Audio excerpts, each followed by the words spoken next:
We should be live. Oh my goodness. This thing. These technical difficulties sometimes.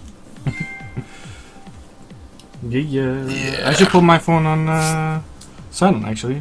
Now that I think about it. Welcome everybody. I know there was Armitage in the chat a few minutes ago. He should be back soon. But yay, welcome to Tea Time with Mo. I am Mo. As you should know. This is like episode 33, I think. So if you still don't know that I'm Mo, then I can't really do much for you. But welcome! And I have the wonderful Jewel with me. Yay! That would be me. My brother from another mother, man. My brother from another mother. So just in case people don't know who you are, why don't you introduce yourself? Okay. Well, I am Andre Walker. I go by Jewelarchon, and for those folks that still may not know how to pronounce that, but Jewelarchon. Whoops, I've been saying it wrong a bit. No problem. But I've actually been part of the Twitch community for, I guess, maybe a year and a half, 2 years now. I'm not even sure exactly how long it's been now, but I kind of found Twitch through through YouTube. It's funny. I was actually watching a few YouTube videos, right, and someone mentioned Twitch. I'd never heard of it, and so I went ahead and checked it out, saw what they were talking about, and I actually stumbled across several different channels here and there, and then I came across Chicky's channel, and then of course Power Planeteers from there, and that's how I met you, Mo. Yay! Yeah. If anyone's gone to the Power Planeteers streams, you'll find me. You find me. Well, I mean, it's always good to hear where you guys come from. But before we get into that, what are you drinking, Jewel? I am drinking some hot tea. It's African. It's actually African red tea. It's called Rooibos. And so had to grab some of that, put a little honey in it, and I'm good to go. Oh, you fancy, man. Cheers. You fancy. Yeah. I'm drinking some lapsang. Again, I was going to bring chai, but I looked in my cupboard, I have none left. I drink that one the first, that's why. So, yeah. I love me some lapsang. Smoky. It actually tastes like smoke. That's the thing. You know how smoke smells? That's how it tastes. So, yeah it's so good. Hey, Erskate! Welcome, buddy. Welcome. Oh my goodness. This is amazing because I've always wanted you on. You know, I've always wanted you on Tea Time with Mo. So I'm finding it surreal to have you on here because we know the name. Now we see the face.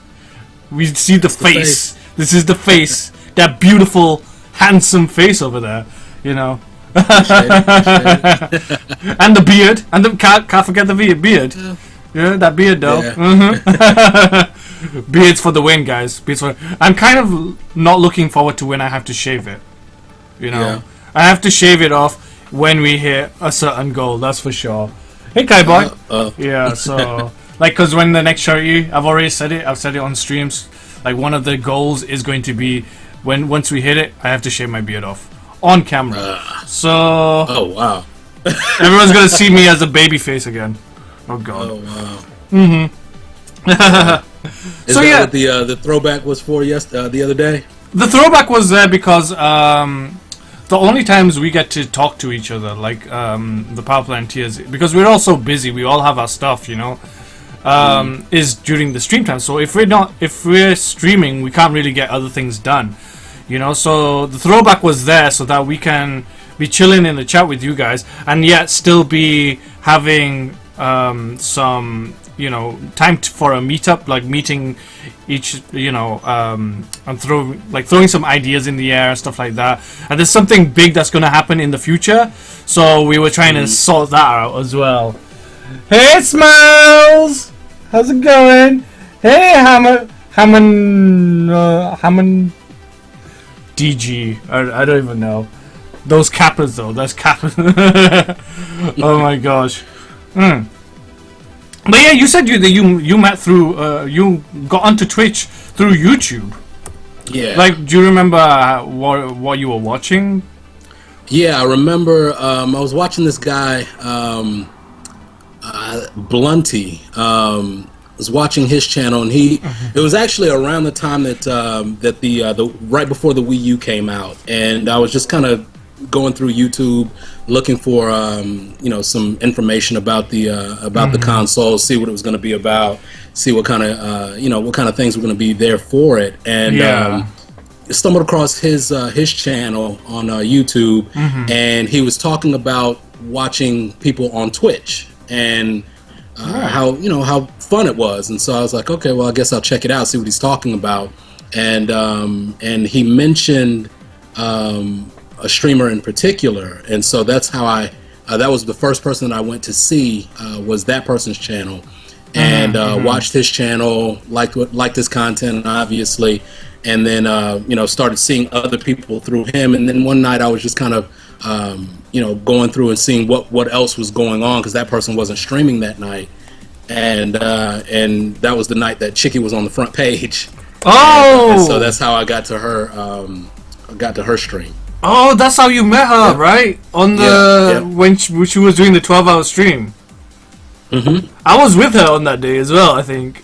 When she was I was on the front page with her, like just chilling with her and stuff. Yeah, so so that's an awesome way. I mean, like, there's been a few people that met her through the 12-hour stream that was on the front page. I think it was a kidney donation thing. Oh, thank you, or a giveaway thing. I can't remember which one it was. But it was, oh wow, so you met her through that. Okay. And then obviously the Power Planeteers, she's promoting the Power Planeteers, we're the Power Planeteers. So you met me, and now you're on Tea Time! And we played games together. I know we played some Mario Kart together, right? Yeah. I do like playing some Mario Kart, kind of, maybe not. I suck at it, man. Good, Mo. I suck at it though. Like, everyone else is like miles ahead of me, and I got the game when people had stopped playing the game, kind of, So I don't know. Hey, Grantive. Hey, Tree Hugger.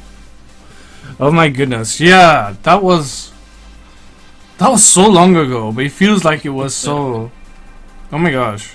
Yeah, it's awesome though. It's awesome. I'm glad to have met you, and you're a positive influence in my life, that's for sure. But yeah, so you moved from YouTube. Like, did you watch a lot of YouTube videos? Like, or was it just? Yeah, I mean, I still watch a lot of YouTube videos now, pretty much every day. But at the time, I was just, like I said, I was just trying to focus in on finding, particular information, because there was actually not very much information about the console at the time. It was, like I said, it was before launch, and so, gaming media, you can only get so much from them, because they, I think they conveniently act stupid on purpose sometimes. But, so I was, kind of jumping around here and there, and I ended up, like I said, on his channel, and that's where I was. But I jump on YouTube quite a bit, honestly. Well, I mean, like, for me, I kind of moved from YouTube to Twitch as well. Like, I was watching a few commentators and stuff like that, like Call of Duty commentators. Like, I met Smiles on there as well, and as I think it came from YouTube, everyone came from YouTube, and then they kind of transitioned slowly to Twitch. And I kind of went because I was watching someone do a kind of like a little podcast type thing, and I was really interested in it. And then they said that they're streaming. The actual one of the ladies was streaming, so I was like, okay, let's go and check this lady out, like what she's playing and stuff like that. And I was kind of like, wow, okay, I can interact with this person, and I was kind of fanboying at that point, because it feels like, wow, like, I don't know, it just felt kind of like like YouTube, but I get to talk to them face to face type thing, you know. Right. And I met so many good people on YouTube, so many good friends on YouTube, and then Twitter as well, you know. And then when you go to YouTube to Twitch, it's like completely different. And I love the whole Twitch thing, you know. I love being able to interact with people, you know. I'm making new friends, and I made a lot of new friends on, you know, on Twitch. Chickamungus for one, you know. Deadsy Doll for another, you know. It's like all of these people in the chat. These are good friends of mine, you know. These are great friends of mine. Yeah. And that's one of the biggest things I love about live streaming. For anyone that wants to start live streaming, don't do it for the fame. Don't do it for the money. Do it to meet good people. That's the biggest thing I say. And everything else will just fall into place. Everything else will just fall into place. So, yeah, I mean, like, I wouldn't have met you if it wasn't for Twitch. So, you know, I'm happy about that. Yeah. I'm happy about that, bud. I'm happy. Yeah, I am too. I am too. Guys are pretty cool.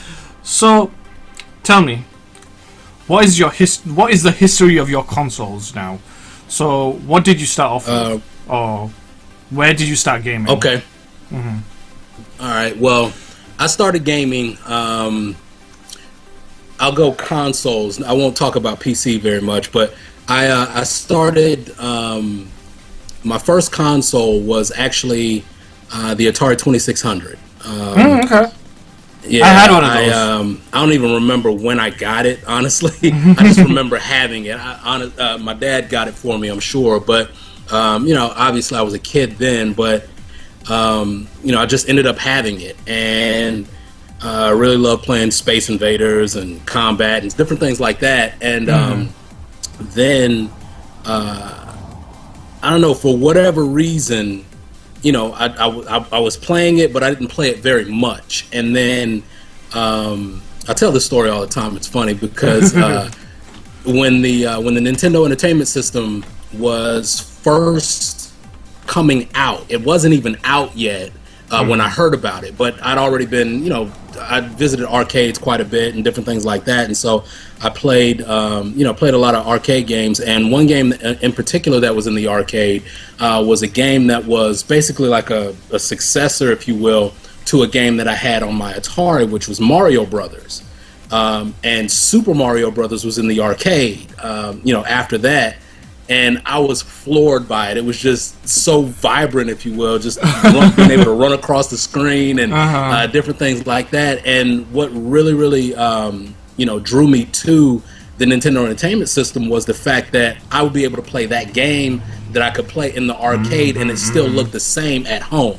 That was a big difference between the arcade Space Invaders and the Atari 2600 Space Invaders, right? So, you know, as soon as I saw it, I was in love with it, and you know, I begged and begged and begged. I was like, I need that, I want that console, and so for, you know, and of course I had I carried around the catalog that I saw it in, you know, carried it around with me everywhere I went, told everybody I knew about it. And then my mom, my brother, and I think my dad was still back home working in Florida, actually came up here to North Carolina for that Christmas. And I was so upset because before we left Florida, before we left Jacksonville to come up here, my mom hadn't gotten a console, or so I thought. Right, so I'm like, Christmas Day is coming. The console, you know, it's not under the tree. Nothing's going on. I'm like, oh my God, Mom, she did me in. And Christmas morning, I woke up and the big, you know, deluxe set was there. My mom was like, I forgot something in the car. Go get it out of the trunk. And I go out to the trunk and there's this big box with, you know, the obviously the control deck, the controllers, 2 controllers, Zapper gun, Rob, all of this, 2 games in it, Gyromite and Duck Hunt. I mean, I was in heaven. And so that was my first console. Yeah, and so that's why to this day I'm still a Nintendo fan through and through. Wow. Yeah. Wait. Are you the Nintendo kid? That dude, that kid that I don't know if you ever saw the footage that he just loses his shit when he sees it. It's just like, oh my God! I probably was the original. Honestly, that was back in 1985 for me. So, man, oh my god, I was probably the original. Matter of fact, I was 9 years old at that time. So that was December of '85. I remember that vividly. And oh wow, so yeah, it was. That was it for me. And from there, Super Nintendo.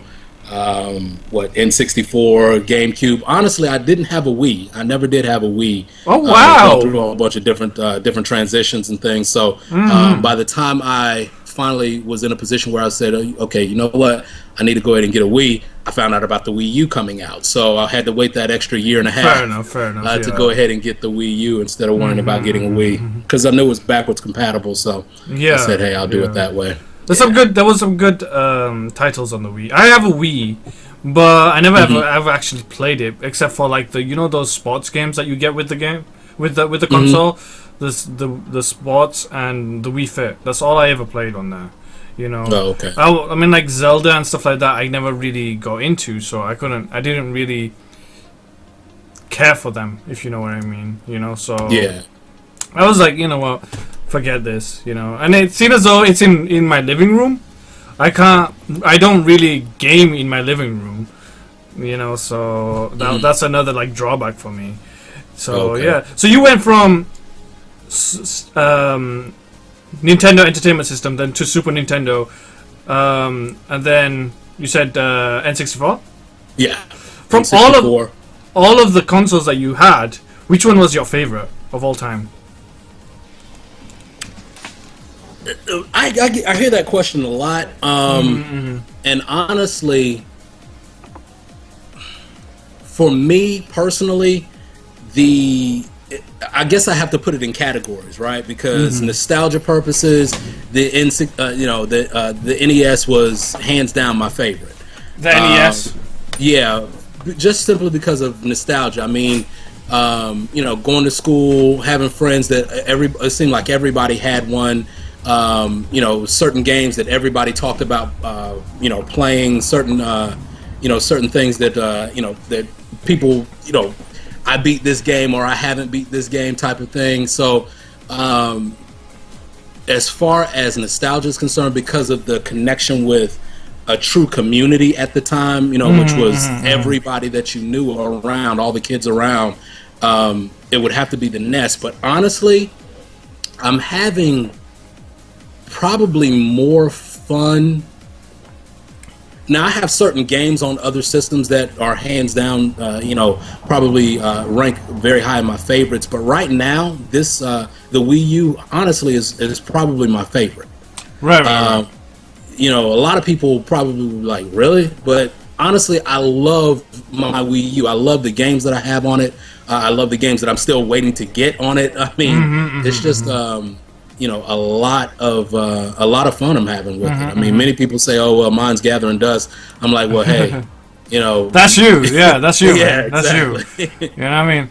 Honestly, like I have the Wii U in my living room. You've probably seen like whenever we stream Wii U games on PP or wherever. I'm in the living room of all places, So I don't really get to play. I don't really play that often. But my mom plays it a lot. She loves it. Oh, really? Yeah, she just plays Wii. She likes to play the Wii Fit games.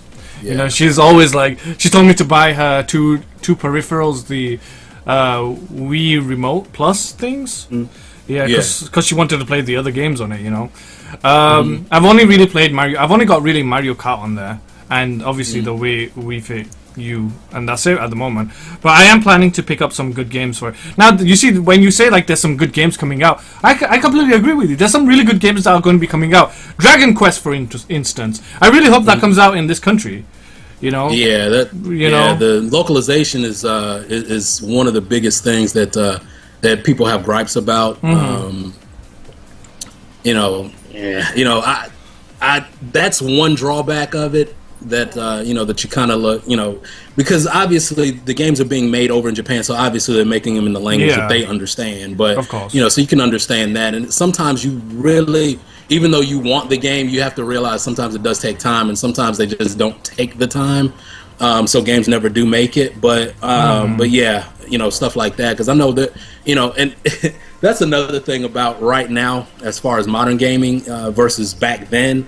Back then, unless you were like, the kid that just got every bit of gaming news, like for me, myself, personally, I only subscribed to one magazine, which was Nintendo Power.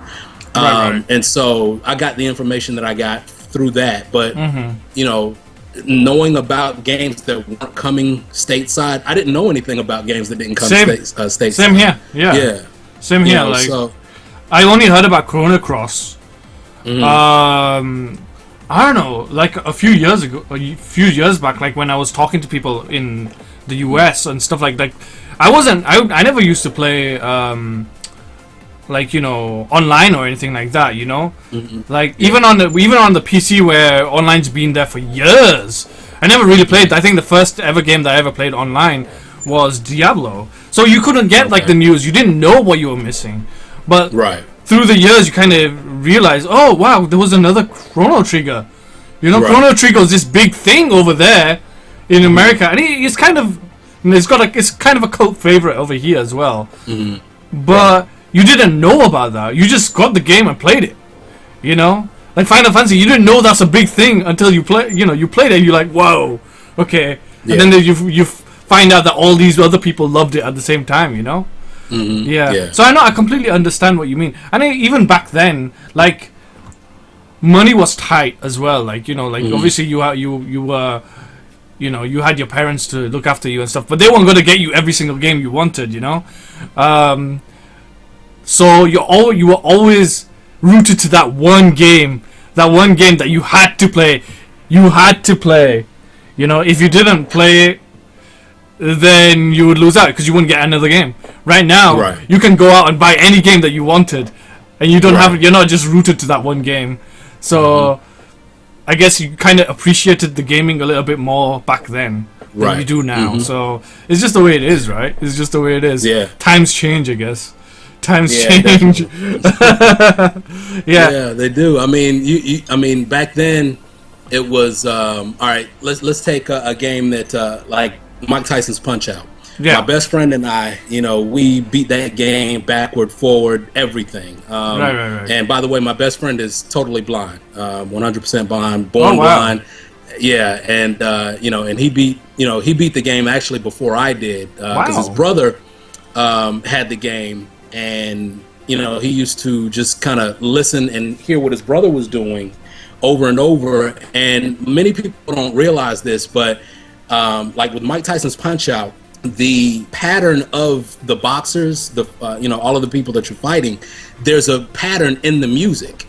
There's a pattern, that they follow, and there's, each fighter has maybe 2 distinct patterns that they follow when they're fighting. So, like with Mike Tyson, it depends on what you do, what you as Little Mac do in the fight, that will determine what he does. So, for like the first minute and a half, you're having to deal with the lightning punches. Most people don't even realize that. They never broke it down that way.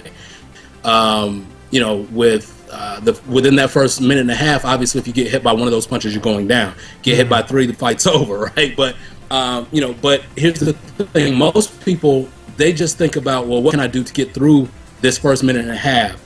They just try to dodge, and that's it. But through frustration, we found out that you can actually hit Mike during that time, and all of this other stuff. So we started, devising, patterns for beating it, and even though it was very hard, we got to the point where it was like, okay, we were trying to see how fast we could beat him. After a while, and then of course you had other people that still to this day still say that they never beat Mike Tyson. I'm like, are you serious? And it's funny because, if Twitch were around then, it would, just imagine, this, totally blind kid sitting there playing, and, people are like, oh, I don't believe he's blind. Well, he can turn his back to the television, still beat the game. I mean, all kinds of stuff, just to beat it. The only thing that you couldn't do, obviously, was cover his ears, so because he needed to hear it. Yeah. But but other than that, I mean, stuff like that. But nowadays, you put a kid in front of Mike Tyson's Punch-Out, same difficulty and all of that stuff, they probably would never beat it because they would quit on it. You know, I'm just going to go play something else. Exactly. And you know, that's the only thing that's like, man, you know, you just kind of wish people would be able to, you know, have some of the same experiences that we had, you know. That's one of the biggest things as well, you know, like even nowadays, like there's so many free games and stuff like that as well. Like people are just so rooted to, this is too hard, so I'm just gonna go and play something else, you know.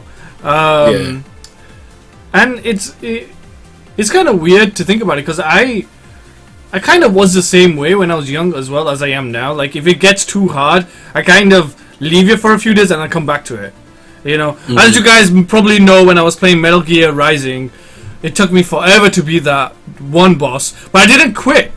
I may have rage quit like 1 or 2 times, but I never quit completely, you know. And that's what it is with me. Like I need some time to breathe, just to think about it a little bit and think about, okay, maybe I can use this or this to kill something, you know. And people are so used to like using guides and stuff like that nowadays. There was no YouTube back then, you know. So no, I completely understand it. The times have changed, we have changed as people, and the gaming habits have changed. Habits have definitely changed, you know. And I'm liking the whole games are getting a little bit more harder now, which I think it's pretty good. There's always room for a challenge, and for those that just want to know the storyline, give them an easy mode. Why the hell no? You know, it's just one of those things. You know, I never actually got to play Punch Out though, as a kid. Yeah, I never got to play it. Yeah, but it's one of those things. You know? It was. It's funny you mentioned as far as you know, the guides and different things like that, because I remember you know, back in the NES days, Nintendo had a gamer hotline set up that you could call. Oh yeah! I completely forgot about that. Yeah, and you know, Derek and I, we would be on it all the time. Oh wow! You know, because. And then of course that's when they you know, they started Nintendo Power and all of that, so they had tips and different things in the magazine then. But you know, now obviously with the internet, all of that stuff, you know, is dead. You don't have that. I mean, you know, heck, you got people, you know, uploading full playthroughs of games now, so you don't even have any of that. But it was interesting because in fact I was watching some video. It was, I guess it was some sort of documentary. It was a movie, in fact. Right. And they were talking about the, you know, obviously the history of video games and different things like that. And I think it was Video Game the Movie or something like that, now that I think about it. But, you know, they mentioned that, and I was like, you know what, that's so true, because, you know, in fact, Derek, you know, obviously he would call it all the time. Derek's my best friend, by the way, but he would call it all the time. And you know, get tips on this, tips on that. I mean, in fact, speaking of Nintendo Power, when I beat Castlevania Simon's Quest, it was using the Nintendo Power magazine, and they had this big spread, you know, the fold-out posters that you could. They had the entire map for the entire game all laid out on one poster, and I had it in my room, and I. That post and the tips in the magazine to beat the game. I loved it. It was so fun. Yeah, that's awesome. Like I actually remember, I think it was Red Dead Redemption. Like I know, like at that time we had the internet and everything like that, but I think I didn't have the internet in my room at the time. But I don't know if you know about the Red Dead Redemption. Like the game is like huge, and there's like parts in the game. Like the map is huge. And you get an actual map in the game. I mean, with the game cover. So I'm there with a freaking huge map, trying to figure out where I'm going. Like I know there's a map inside the game as well, but I was like, okay, let me just have a look. And it kind of looks kind of weird, like when you have like a huge map in front of you, like thinking, okay, this is where I'm supposed to go. Let's go over here. Okay, it's like, oh my goodness. But yeah, I mean, like when we were back in the days, like. There was not much to help you. Like that hotline stuff, I never used it. I saw it. There were always like the hotline stuff at the back of the manuals, right? Right. Yeah. But I never used it because I was like, I'm not really that bothered about it. So honestly, I don't even remember finishing a game back in the days. Honestly, back in the days, I don't even remember finishing any of the games. I remember finishing Sonic with a cheat code, and that's when you can unlock all the levels. And I went all the way to the end level, and I just beat the boss, and I was like, yeah, I beat this game. But yeah. It was gaming back then was just so hard. Yeah. Yeah. You know, you loved it because it drew you back in, and even if you didn't beat the game, you had fun the entire time. And you know, because I was thinking about a lot of older games, and I was like, man, did I ever beat that? And you know, nowadays it's like that people play the game just to beat it. And I remember there was a stretch of time where I wasn't actually able to do a lot of gaming, do any gaming, in fact. And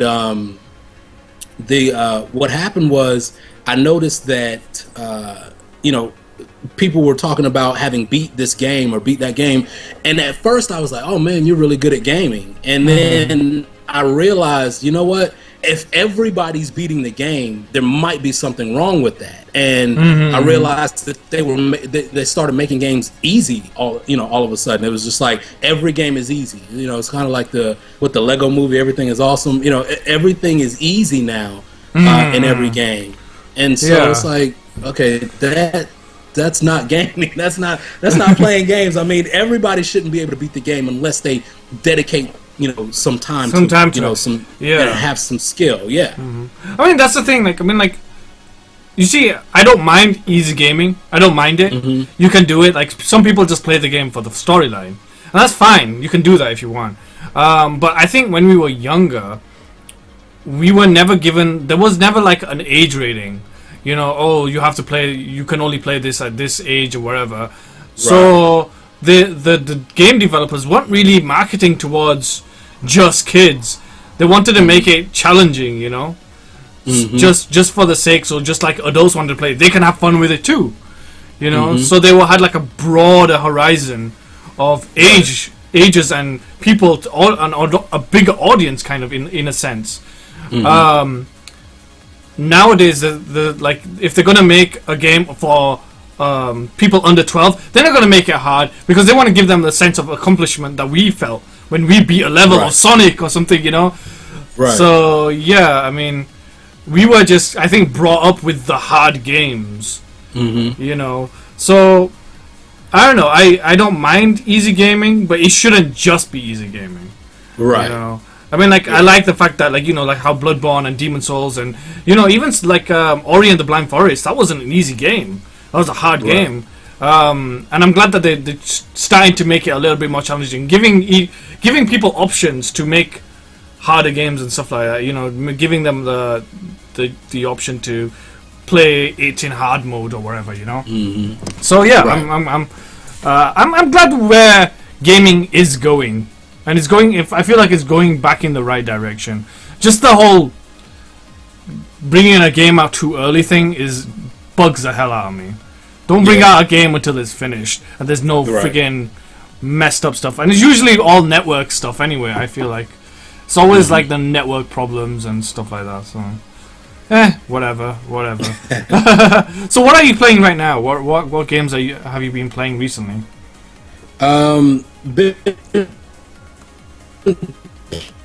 Playing recently, the couple games that I've been spending most time with have been Captain Toad Treasure Tracker and Mario vs. Donkey Kong Tipping Stars. Still waiting to get Splatoon. I don't have it yet, but hopefully within the next week or so I'll be able to grab it and start leveling up, because it seems like everybody's reaching level 20 before I even get the game. But yeah, hey, you got a challenge now. You got a challenge. You got to get there. You know what I mean? Yeah, definitely. Yeah. But yeah, that's what I've been playing most recently. Before that was I guess SteamWorld Dig. I beat that. I beat Treasure Tracker as well. Just kind of going through all the bonus levels now, and as well as Tipping Stars. I beat that, going through the bonus levels of that as well. But you know, just a few indie games. In fact, I did download Guacamelee a couple days ago, so I have that to get started and enjoy soon. But yeah, I'm really trying to see what I can do about some of these AAAs that I haven't gotten a chance to get my hands on, like Splatoon, obviously. Also, in fact, I still got to get Smash, but also got to get like Donkey Kong Tropical Freeze from even from last year. So yeah, I got a few things that I still have to get to. Well, fair enough, fair enough. I mean, like you said, Captain Toad, Treasure Tracker. That was the one game that I was really, really looking forward to from the whole Nintendo E3 thing. You know? Oh, okay. Yeah, I actually like the cutesy style of that.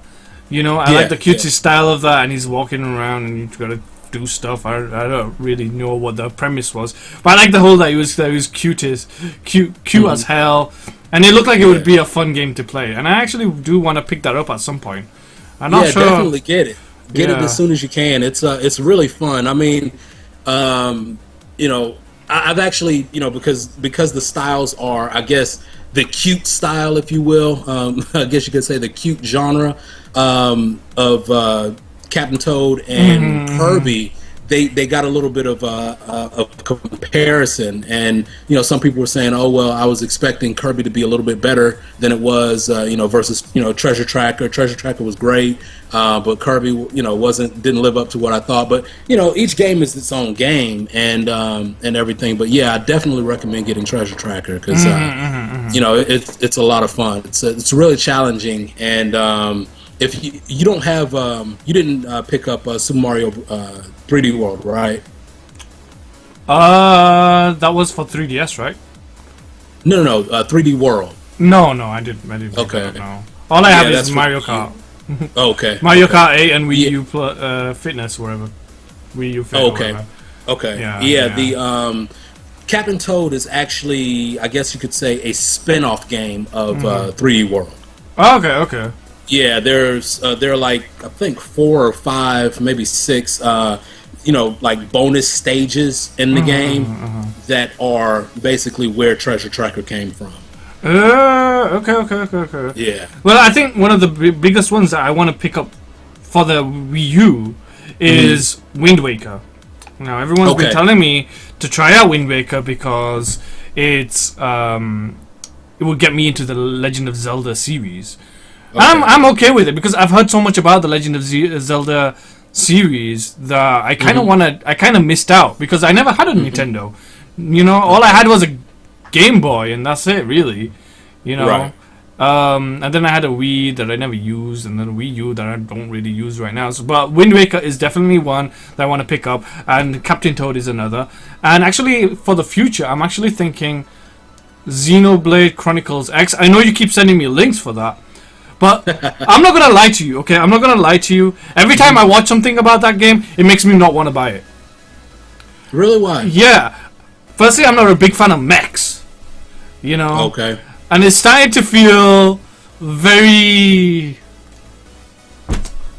cheesy, if you know what I mean. And I'm not really that... I mean, I can play a cheesy game, but it just seems like it's too cheesy. So I don't know how I feel about it, but I don't know. Maybe in the future I might pick it up. But right now, every time I watch a trailer for it, I'm like, no. I know because I've actually one of the people that I follow on Twitch. She has a Japanese Wii U, so she's actually already gone through the entire campaign of Xenoblade Chronicles X. So I've actually gone in and watched a few of her streams live. You know, I kind of watch with, I guess, blurred vision, so that I don't spoil myself all the time. But you know, the game is really, really nice. I mean, obviously the soundtrack is great, but the visuals in the game are fantastic. And the gameplay as far as the dolls or scales, if you will, depending on where you are. They call them scales or dolls. Dolls in Japan, I think scales everywhere else. But the robots, they're actually very integral in the in the game. It might come off as cheesy or something tacked in, but it's actually strategic that they're there because, number one, they help you to be able to move around a lot faster in the game. If you don't have one, or until you get one, even though you can run in the game, you can walk or run in the game, the map is so huge, it's so big that you need the doll in order to be able to get around.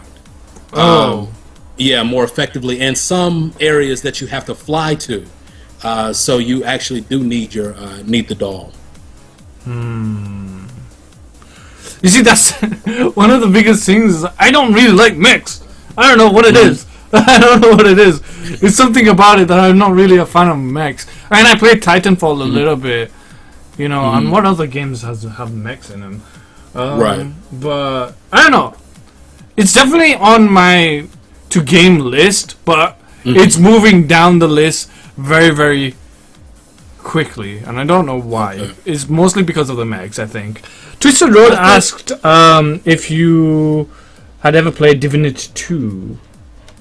No. I've never even heard of it, honestly. I haven't either. I didn't want to say that, but it's a hard game. It's a Divinity 2. I don't even know what that is, honestly. Right. I'll have to check that one out. But yeah, I mean, Xenoblade is one of those games that Xenoblade Chronicles, I know the first one was highly acclaimed, and I do want to play that one. My friend has that game, and I'm thinking I might pick that up off him. I might just steal it or something. And there's been a few others that have been on the handhelds. I really wish they would let you play handhelds on the big screen, because I like playing on the big screen. I don't really like playing it on my phone. I don't like playing games on my phone. I don't really like playing games, too close to my face, because I have to look at it really closely. So I don't know. I don't know if I'll be able to play those RPGs. I love RPGs, JRPGs as well.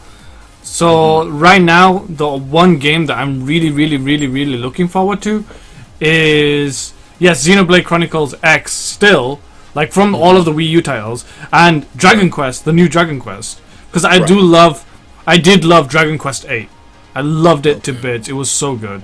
So I don't know if you're into Dragon Quest or not, but...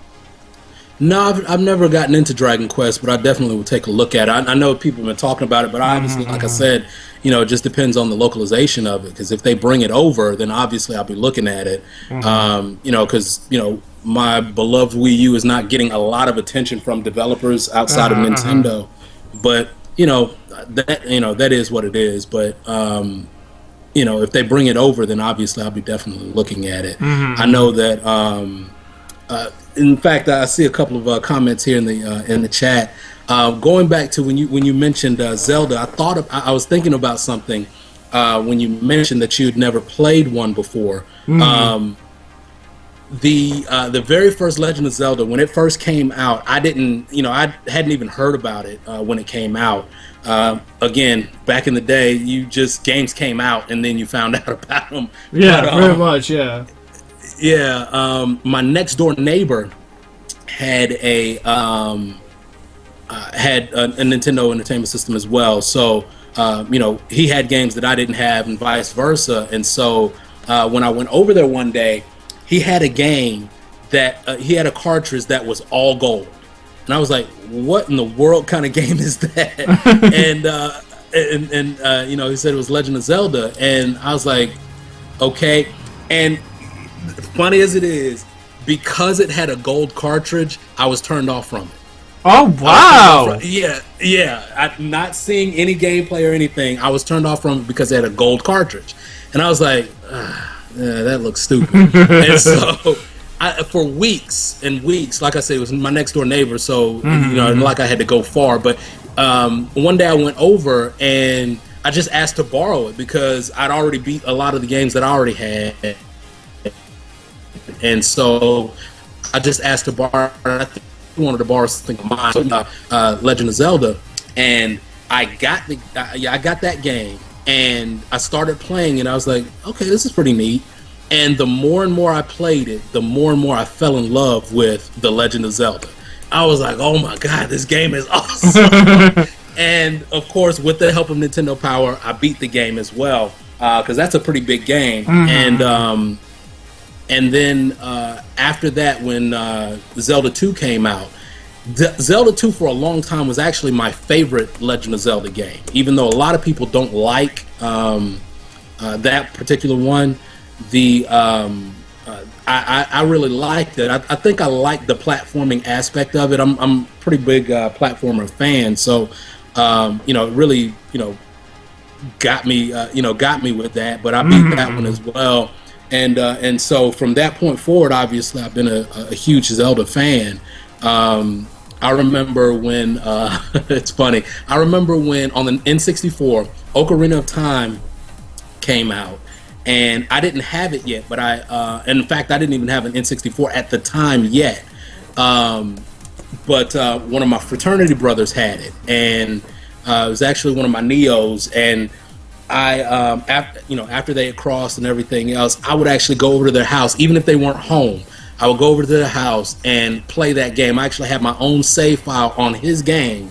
Wow. And went from start to finish and beat that game. In fact, if I'm not mistaken, I actually bought a strategy guide for a game that I didn't even have the system for yet. Wow! Yeah, and beat that one. Yeah, so yeah, Zelda is a huge franchise, and the thing is, it's I know for a lot of games, especially a franchise like Zelda, it seems like it's a huge entry. It's a lot to pay for entry as far as, do I really want to devote time to it? Do I really want to try to get into this game?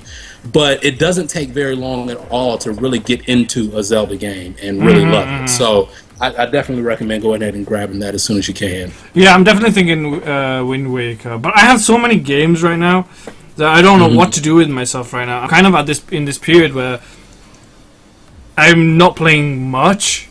That's why you probably see me playing a lot of multiplayer games right now, because I don't know what to play yet. I started Type 0, I started a few other games, and I'm like, I'm not sure if I'm feeling that right now. Right. So if I bought Wind Waker, it most likely will be a while till I actually play it. So I'm just thinking I'm just going to hold off to that. And I guess if Dragon Quest came out, I'll probably buy that and straight away and just play that all day long, because I do love myself some Dragon Quest. That's some good shit. But you were talking about the magazine subscriptions. I actually remember me being subscribed to only one, and that was Power Station, because of the PlayStation demos I used to get in there. Demos were the shit back then. Yeah, I do wanna. There's so many different games out there. What genre do you think is more suited to you? Like what kind of genre do you think is the one that you like to play the most? Gaming. Game genre. Man, like I said, I'm really partial to platformers, 2D or 3D. So I guess I guess a feeling, if you will. A lot of times, because what happens is I'll play platformers, I'll see it, and I'm like, oh, I gotta get that. And I'll play them, and then sometimes I just don't feel like platforming, and even though I really love the genre, right? So I guess it comes down to a feeling, but platformers for sure. I like puzzle games as well. I like to do a lot of thinking when I'm gaming too. And I guess if I were to throw a third genre in, it may be a mix between action games and RPGs. So somewhere in there. So I guess okay. Yeah. Wow. That's cool. That's cool. Yeah, what about you? I think for me, I like to pride myself to be a variety gamer, but I think if I was to pick something that would make me feel the best when I play them, is most likely going to be JRPGs. I love the color, I like the vibrancy, I love the gameplay, I love the fact that you can do whatever you want. You know, yeah, there's some areas that you're not allowed to go to, but it just gets so much better when you can actually get to them. You know, so yeah, there's that. And then I guess it would be probably adventure games. I do love my I loved my third-person adventure games back in the days. I just loved those. I never used to play first person at all. I only really got into first person when I got a PS3. That's because the only game that I had was Resistance Fallen Man. That's it. And everything was so expensive I couldn't buy anything else for like the longest time. And I had to play that game. And I played it so many times. I played it with my cousin. I played it online. Just did the works on that game.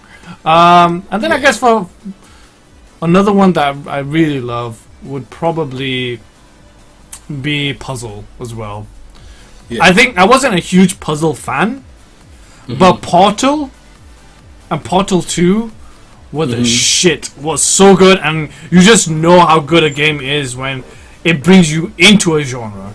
You know? Yeah. It's like, wow, okay, I need to play this game. I played it and I had the most fun with it. It was so good. Yeah. Portal was amazing. Yeah.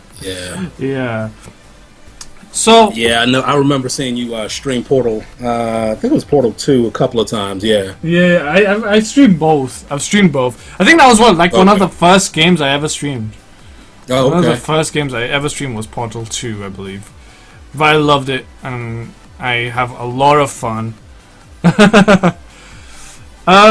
So we're talking about streaming and stuff like that as well. Do you ever feel like you want to stream, or do you just like watching more?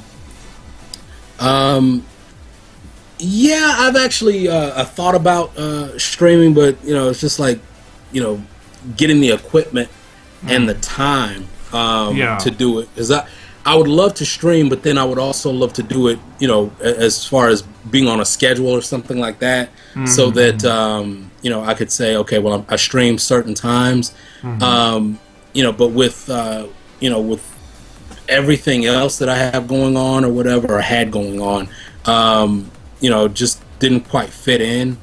But like I said, I'm kind of transitioning now, so maybe at another time soon, I probably would start thinking about doing it again, or doing it, period. But start again thinking about it. But yeah, I mean, streaming seems like it would be a fun thing to do. Yeah, you meet some amazing people. Yeah, you meet some amazing people. Yeah, and what got you into streaming anyway? Chicky. Okay. She got me into streaming. So I used to be a big, just like a viewer. I used to be in Chicky's channel a lot. Like a lot, as in people would wonder where I was if I wasn't in her channel. Obviously she slowed down her streams and stuff like that, and I've started streaming myself, so I can't really be there all the time. But yeah, she really got me into it, because when Power Plant Tears started, I was rusty. I didn't even know what I was doing. I didn't even want to be on cam. Like now I'm just like all natural on cam and stuff like that. But I never used to be. I never used to be, and she got me into it, and she told me that the only way I was gonna get better is if I practiced. I used to watch. I have to practice. I had to watch my streams back, see what I'm doing wrong, and that's the only way I'm gonna get better. So I was like, okay, I don't really have the equipment, but she was like, whatever you can stream, just go for it. So I did. That's what I did. That's what I did. I just started streaming. I had no intention in the world to start streaming. Believe it or not, I had no intention. But once I started doing it and seeing people and meeting people and saw the support that I was getting from the beginning, that I just had to keep going with it. And I was like, okay, this is amazing. I love it. And everyone has their own journey to where they want to start streaming, and that's what it became. For me, like that's Chicky and the community. They really just like wanted me to stream, and that's why I started streaming, because you wanted me to do something, and I loved it. I love the fact that people supported me in something. you know, because I didn't really get that much support, you know, in other things. But for Power Planeteers, for this, I'm getting so much better at this. I don't think I'm perfect. I don't think I'm even good. But you guys are here. You're watching me. That must be doing something right, right? Right. So, yeah. I don't know. But yeah, I mean, like, it would be nice to see you stream, you know. You got the face for it, that's for sure. Appreciate it. Yeah. And it would be nice to see some Nintendo games, you know. But Nintendo has been a bit iffy with the whole YouTube thing recently, so I don't know what that's about. I think right now, the place where Nintendo is right now is they are transitioning into 15 years into the century. They're transitioning into the 21st century is what's happening right now, and you know, because obviously we know with technology moves so fast. You got a lot of different things that are happening, and so Nintendo, being a 125-year-old company, is dealing with, okay, right now people want information, you know, that we just found out, and traditionally we wouldn't give information right now, but people want it right now. And so what's happening is they're stuck between doing things the old way and having to learn how things are working now. So when you have people on YouTube that are making a killing on YouTube with any type of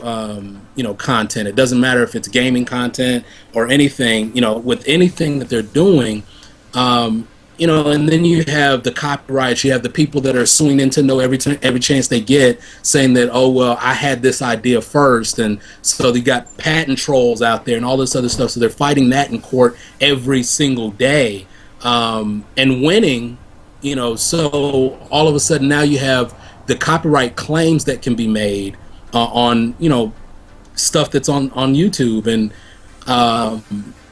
so they implemented something. They implemented a program that, you know, with the partnership program with Nintendo. And the thing is, for a person, all right, if I were to start doing YouTube videos, and you know, I'm putting the information up there, I'm using Nintendo and to be able to monetize. So let's say that you know, ads and all of these other things that are going on, I'm monetizing videos that I'm making. For me personally, I wouldn't mind the program that's in place right now, because I don't already have all of that stuff in place. But for people that already had, you know, 1 million followers on YouTube or whatever, subscribers on YouTube, and everything else, so they're already getting paid, it feels like Nintendo's taking money from them. But for me, it wouldn't be the same thing. You know what I mean? It's not, exactly. And so a lot of people's arguments, I'm like, I can't really relate to what you're saying, because you were already making money off of Nintendo before. Now all of a sudden you feel entitled to the money that they're asking for. And it's not like they're asking for all of that money. They're saying, we'll share revenues with you. It's just like if you go and work for a company. If the company says, hey, you know what, we're going to go into a profit-sharing program with you, and so now you can share in some of our profits, and on the side you are already stealing profits from the company, you might be a little upset about that, because now it feels like they're taking money from you, but it's not the case. So, you know, sometimes I look at it and I'm like, okay, well, people are kind of overreacting a little bit, and sometimes I can understand where some people are coming from as well. You see, that's one of the things that I feel like is like, if someone has a million views on, say, a Nintendo video, right? Then that's 1 million eyes that have seen that video. That's a million potential customers, you know. So I'm not sure if Nintendo should, like, because it's free advertising. I feel like it's one of those things, like, it's free advertising. Maybe because I'm a Twitch broadcaster, and if they start charging me for playing games that I've already bought and just showing you guys, like, I can tell you straight up that I've kind of convinced people to buy certain games, and they've loved them, you know. Like, just by playing them, they'll be like, oh wow, I never knew this game was like this. Like Plants vs. Zombies, Garden Warfare, for instance, you know. People didn't know what it was like. They were like, oh, I've never seen that game before. and then I would be playing it, and they'd come to watch, and they'd be like, oh wow, I'm going to get that game, you know. And if Plants vs Zombies people came to me and said, hey, you're gonna have to pay, we're gonna have to take some of the money that you earned, you know, because I'm putting my time and effort into showing off a game, you know. It's not that, you know, I'm pretty mellow, but I'm hyped for streams and stuff, you know. So it's not like it's not hard work, because it is kind of like hard work as well, you know. So I don't know how I feel about it. Honestly, I don't know how I feel about it. I think Nintendo needs to kind of make it in a way that it's not taking too much profit from, taking too much money from the creators and stuff like that, you know, because they are promoting your game, you know. They are promoting your game. So I don't know. Hey, Deadsy doll. Oh wow. Okay, so I've got one more question for you, bud. Yep. Okay. Favorite game of all time? Boom. On the spot. Wow. On the spot, right there. Oh wow. Okay, of all time, man. Okay. Wow, that is on the spot. Yes. I've often said this is my favorite game of all time, and it's not so much because the game has actually even translated well to now, but Super Mario Brothers 3, for several reasons. Yeah, and if I have to pick one, I would say that one, only because, well, for several reasons. One, because the first time I saw the game was in a movie, right? It's like, wow, you know, you see blocks bursting and all of this stuff because you picked up a shell and threw it and all this other stuff. It was like, you know, my eyes got big watching that, and you know, obviously that was from the Wizard, but the another reason that game has, you know, obviously is at the top of the list, is because when I got the game, you know, obviously I saw that, and I was like, man, I gotta have that game. It was still on the Nintendo Entertainment System, like I said, so, you know, there's just so much nostalgia with that particular console. But with Super Mario Brothers 3, what happened was I was still obviously in school. I was, you know, doing chores and cutting grass and different things like that to earn money, you know, to get the game when it came out. And you know, in fact, you know, obviously I tell them now, but I was even skipping lunch. I would get lunch money, and I would not eat. Right, I would not eat because I was saving money for that game. And so, you know, when it came out, in fact, I walked from my house to the Albertsons grocery store, and that's where I got the game from.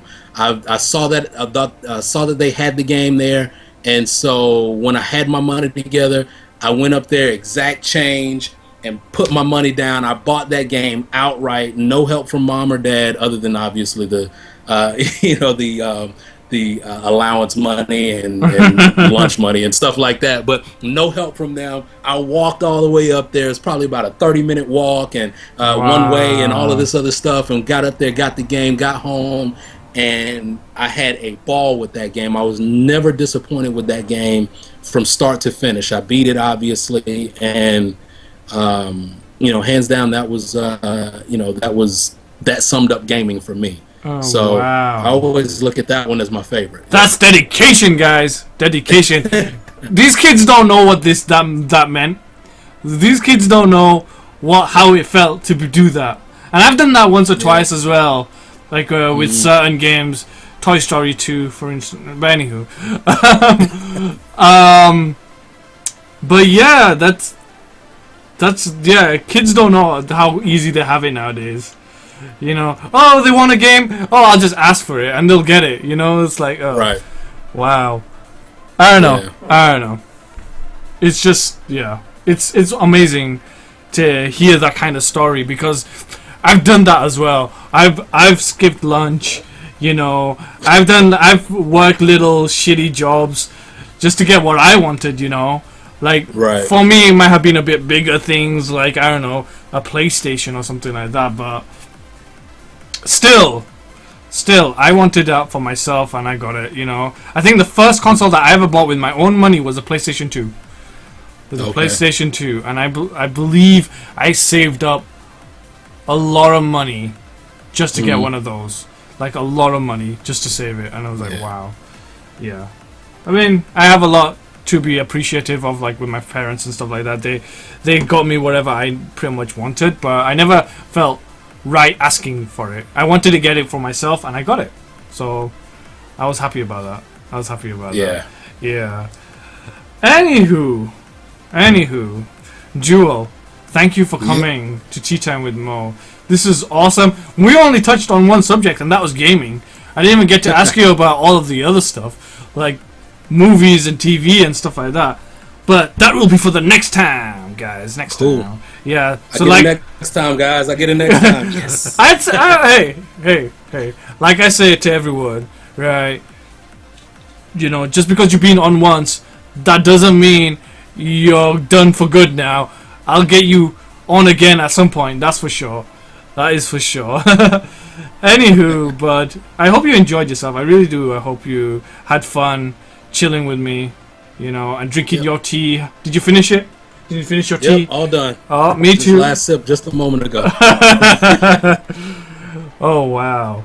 But this is definitely awesome. Now, you guys, when you see Jewel in the chat, you know what he looks like. You know how he sounds. You know who he is. And that's all I ever wanted. Just so you guys have that tight-knit community. We are an awesome community. We are so amazing together. We all support each other. And that's what it is. That's what it should be like. That's what it should. I want to get to know all of you individually. And yeah. It's always nice to put a face to the name. It's always nice to put a face to the name. But this is going to be on YouTube, guys. So if you missed most of it, you can always go back and watch it. If you are watching on YouTube, make sure you subscribe and like. It would really help me out. If you're watching right now on Twitch, make sure you hit that follow button. It really helps me out. Thank you guys for watching. Follow Jewel on Twitter. You can choose to follow him on Twitch. Even though he's not streaming right now, he might start streaming at some point. So make sure you hit that follow button, guys. And I am going to catch you later. So if you've got any last words, Jewel? Any last words? Hey, let's just game. That's all. Yeah. All right, guys. Catch you all later. Bye. Appreciate it, Mo.